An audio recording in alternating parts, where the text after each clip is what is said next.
ಹ್ಞೂ ರೀ. ಈ ದಿನ ನಾನು ನಮ್ಮ ಅತ್ಯಂತ ಹಳೆಯ ಆತ್ಮೀಯ ಮಿತ್ರರಾದಂಥ ಪ್ರಭು ಅವರನ್ನು ನನ್ನ ಲಕ್ಷ್ಮೀ ಪೂಜೆ ಮಹಾಲಕ್ಷ್ಮಿ ಪೂಜೆಗೆ ವೃತ್ತಕ್ಕೆ ಕರೆದಿದ್ದೆ. ಅವರು ಬಂದು ತಮ್ಮ ದಂಪತ್ ಸಮೇತ ಬಂದು ಪ್ರಸಾದವನ್ನು ಸ್ವೀಕರಿಸಿದ್ದಾರೆ. ಅವರಿಗೆ ನಾನು ಧನ್ಯವಾದಗಳನ್ನು ಅರ್ಪಿಸುತ್ತೇನೆ. ಅದೇ ಸಂದರ್ಭದಲ್ಲಿ ಅವರಿಗೆ ಈ ಬಸವ ಸಂದೇಶವನ್ನು ಅವರಿಗೆ ಒಂದು ಕಾಣಿಕೆಗೆ ಕೊಡುತ್ತಿದ್ದೇನೆ. ಈ ಬಸವಣ್ಣನ ಒಂದು ಕಾಣಿಕೆ ಅವರ ಆಯುರಾರೋಗ್ಯ ಸಕಲ ಸಂಪತ್ತುಗಳನ್ನು ಕರುಣಿಸಿದೆ ಎಂದು ಆ ಭಗವಂತನಲ್ಲಿ ಕೇಳಿಕೊಳ್ಳುತ್ತಿದ್ದೇನೆ.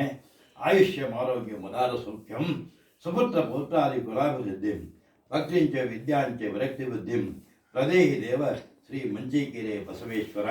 ಎಲ್ಲವೂ ಒಳ್ಳೆಯದಾಗಲಿ ಅವರಿಗೆ, ಅವರ ಮಕ್ಕಳು ಆಯುರಾರೋಗ್ಯ ಸಕಲ ಸಂಪತ್ತು ಸೌಭಾಗ್ಯಗಳನ್ನು ಪಡೆಯಲಿ ಎಂದು ಹಾರೈಸುತ್ತಾ, ಅವರ ಶ್ರೀಮತಿಯವರಿಗೂ ಹಾರೈಸುತ್ತಾ ನನ್ನ 4 ಮಾತುಗಳನ್ನು ಮುಗಿಸುತ್ತೇನೆ. ನನ್ನ ಯೂಟ್ಯೂಬ್ ಚಾನಲ್ ಆನಂದ ರೇಖೆಗಳ ಎನ್ನುವುದನ್ನು ಫಾಲೋ ಮಾಡಿ, ಶೇರ್ ಮಾಡಿ, ನನ್ನನ್ನು ಪ್ರೋತ್ಸಾಹಿಸಿ ಎಂದು ಕೇಳಿಕೊಳ್ಳುತ್ತೇನೆ. ಧನ್ಯವಾದಗಳು. ಜೈ ಕರ್ನಾಟಕ, ಜೈ ಭಾರತ್.